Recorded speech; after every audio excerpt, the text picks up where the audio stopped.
Hello. Hi, hi. Hi, everyone. Oh, hi, Ophi. Happy time zone. Hi, Voil. Hi, Highway. Hello, hello. Hello, everyone. How are we doing today? I hope we're doing well. Thank you for coming. In the hallway? No. No, no, no. I mean, you don't want to be you don't want to sit in the hallway? Were you not one of the cool kids? I don't know about you, but I used to hang out in the hallway all the time whenever I went to anime club. I didn't want to be inside. I just thought it was cooler to hang out in the hallway. So we're cool kids. Silly. Yeah, if you're just lurking, then like you're totally fine. You're totally fine. We're just like chit-chatting today. We can talk about Black Lagoon. Obviously, we always end up starting talking about the anime and then we never actually end up doing it. So, you know. But bye, Kirby. Bye-bye. So, yeah. Honestly, this is like the same program that I use for karaoke when I do like my theater backgrounds and like concert backgrounds and stuff. So that's it. This is definitely in that vein. This is like that definitely that. Never been one of the cool kids. You don't need to be one of the like basically being a cool kid means you treat yourself as if you deserve to be the cool kid. That's what it was for me. I was not like a popular kid or anything. But I always thought I was cool. And so I treated myself like I deserved to be the most popular person in the world. So none of that. Yeah, it's a similar program. It's called Shoost. Shoost. Who wants to be cool? Popularity is overrated. I don't know about that. I mean, kind of being like loved by a lot of people is kind of sick. I'm not gonna lie. Hello, Sai. But before we get into it, we're going to start with roll call as we always do at the beginning of Anime Club. I just wanted to take a couple minutes to let people wander in, but I know a lot of people are lurking. So if you are lurking, I can't help that. However,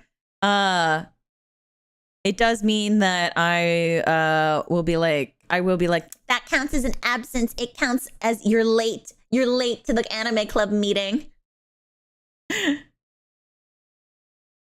So let's start. Okay. So as always, if I call your name, you're going to say present in the chat. Okay. So Backbeat Highway, Bloody Rhapsody, Brian Garza, Duke Wall, Failure, Harper, Hermit Bounce, IJN, Kirby, Q Ranger, Mumbles, Ophelia, present. Pablo the Sloth, Ricardo, Ricky, Sai, Scotty, Shield Wolf, Vara, Vercon, Zeta, and Keating. And then, of course, like, if you showed up after roll call, I can't really do anything about that. It just means that you're late.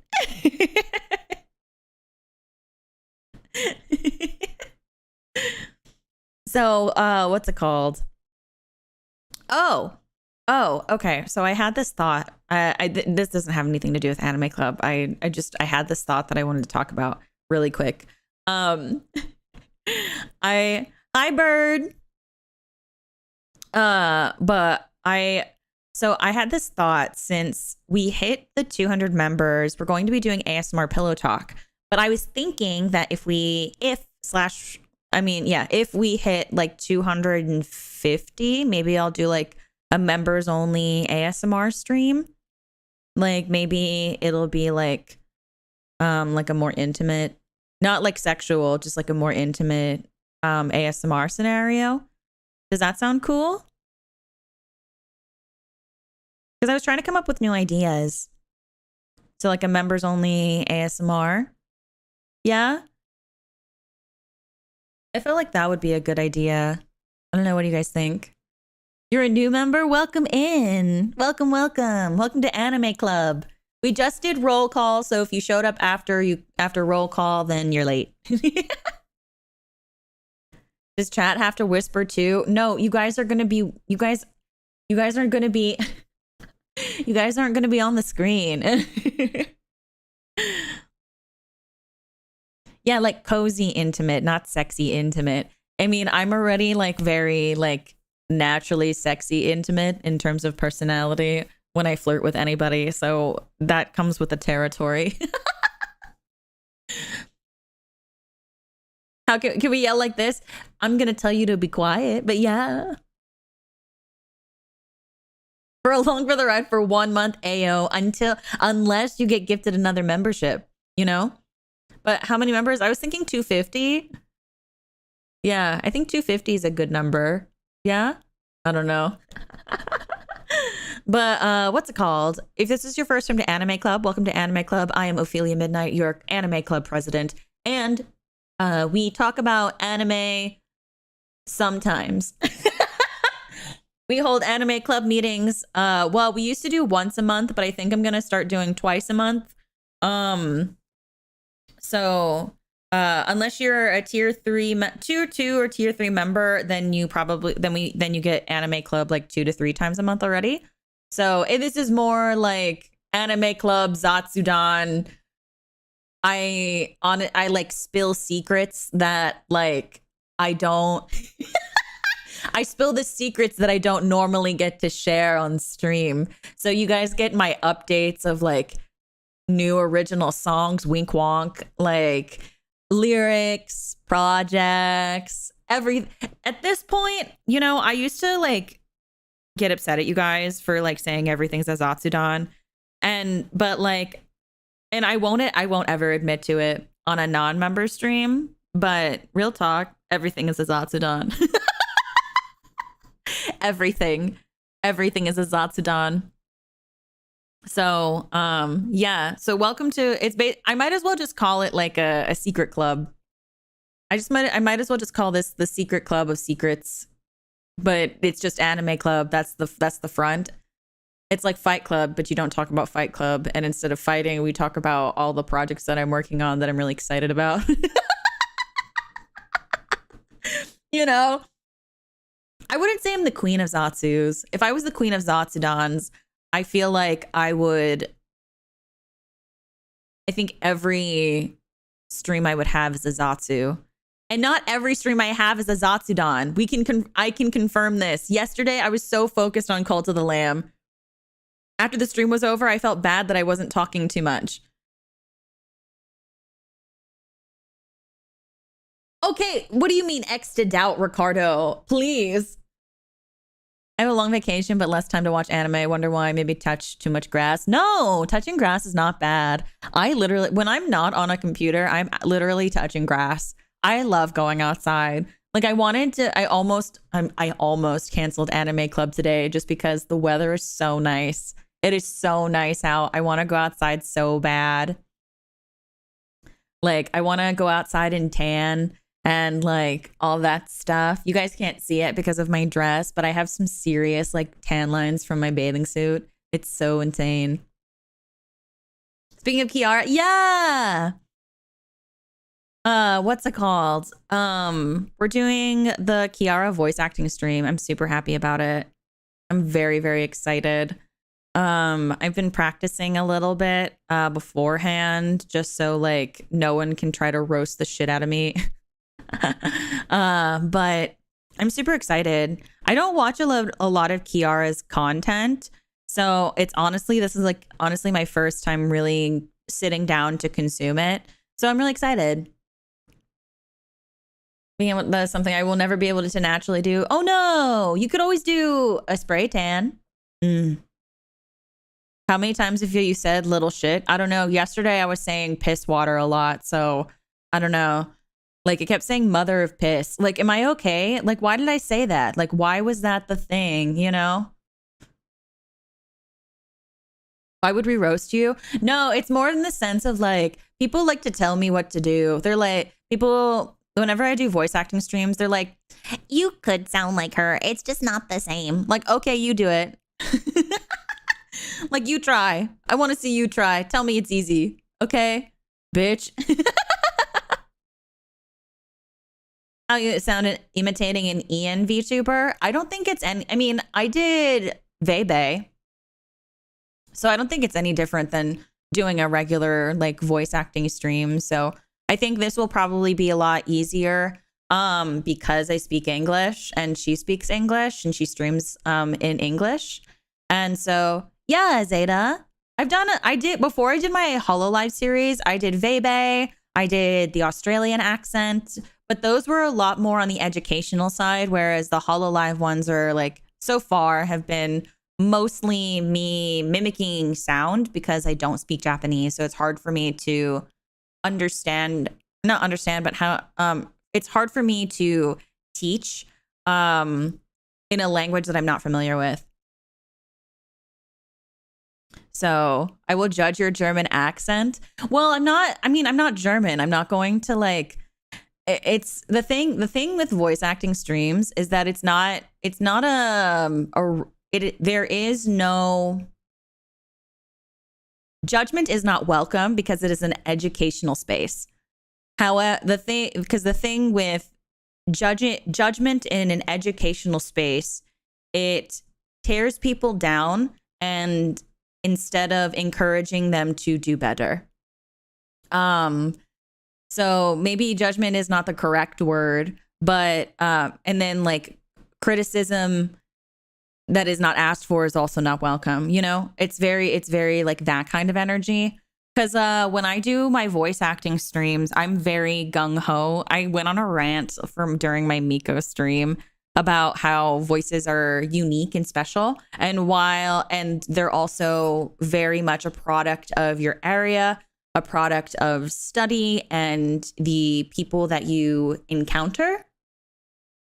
So, what's it called?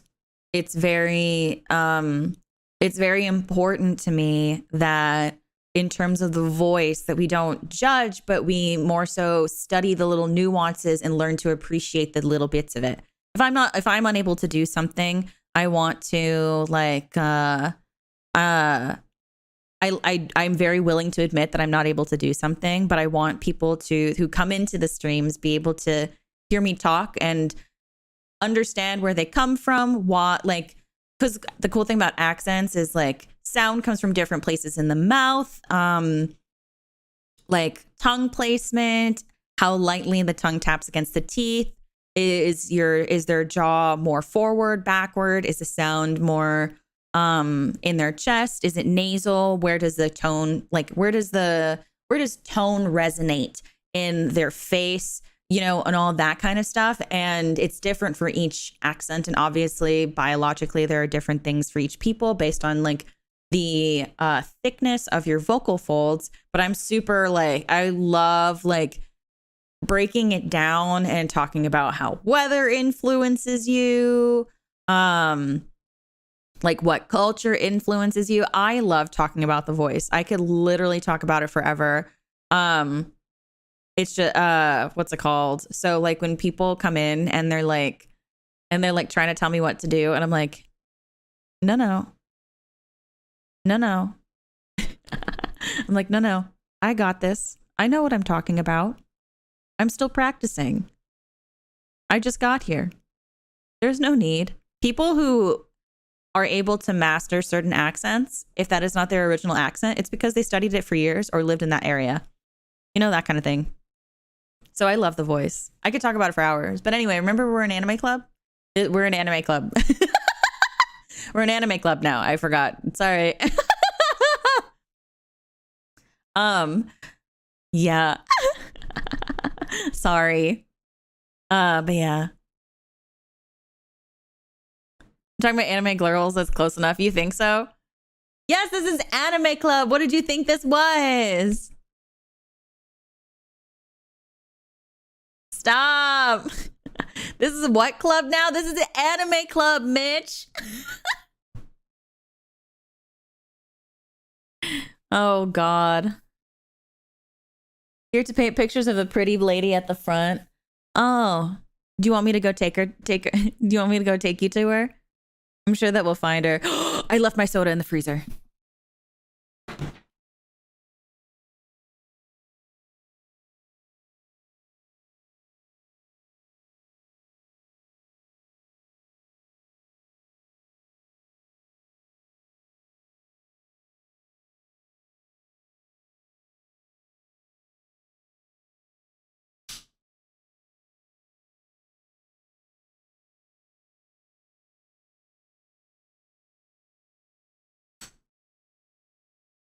I got my soda.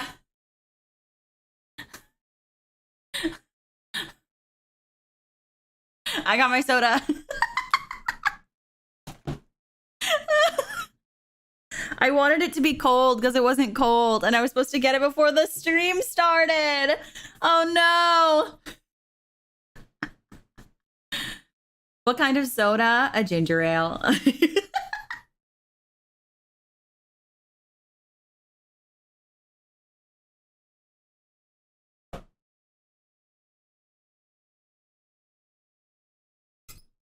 Why? Were you guys guessing what soda it was? Would you guys like some? Here.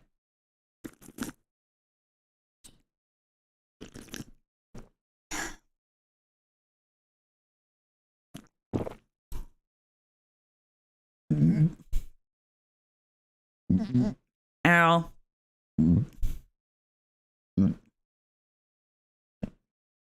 There. I don't drink a lot of soda. I'm gonna be honest with you guys. I mostly drink.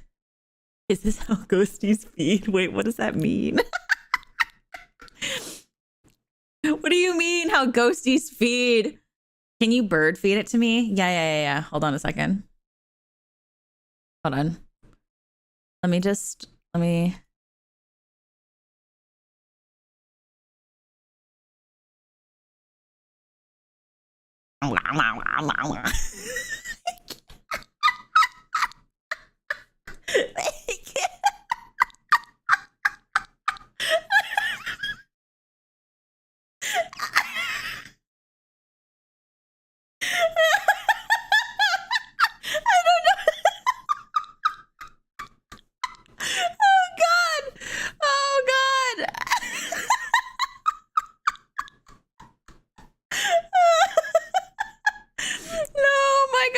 I didn't know how to convey that I was doing it. I don't have any assets. So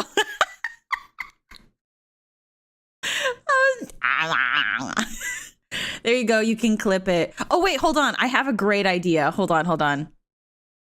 You'd have to like record it with like OBS or something. But here, hold on. I have the greatest idea. Hold on. One moment, please. One moment. Oh, wait. I didn't realize it was that. I thought you guys would just go to the void. Okay, never mind. Not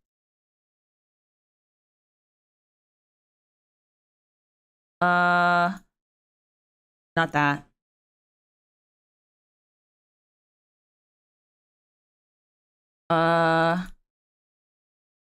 Okay. Can someone do me a favor and hold on to this hex code for me?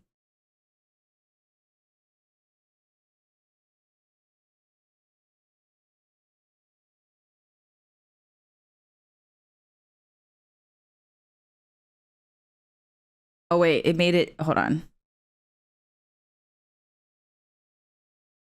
Okay, here. Okay, you guys can record it and then you guys can put it on whatever you want. Okay, hold on. Let me do it this way.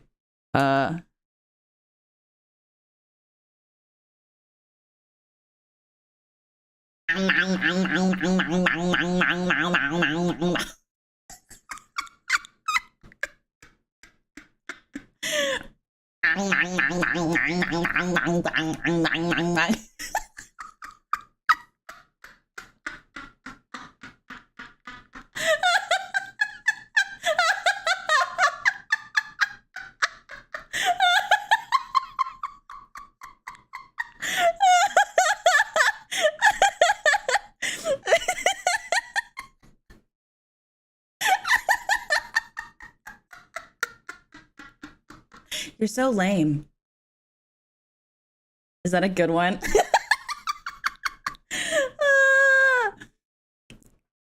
Oh my God, that's such a good short.